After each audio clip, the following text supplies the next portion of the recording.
يموت، انا شو خصني فيه؟ يا عم المصريات مصرياتنا، بس ردنا اعمل معروف. انا شو خصني فيكي وبيك؟ ويموت شو بدي اعمل له يعني؟ بليز لا، ما بدي اياه يموت. انا مصاري ما رح رد شيء، هاو من حقي انا وبس، من بعدي تخرب الدنيا.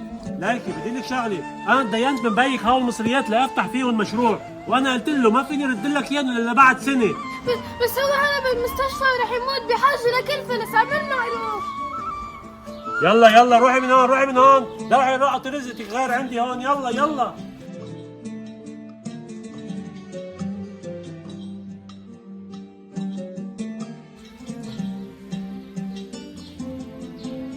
وهيك هداك الزلمه ما كان عم يرد لها مصرياتها، انا تاثرت، جيت جربت بطريقه اعرض عليها مصاري من خلال حدا ما كانت تقبل تاخذهم، هي مش عم تشحت، فما لقيت الا هالطريقه لحتى اساعدها.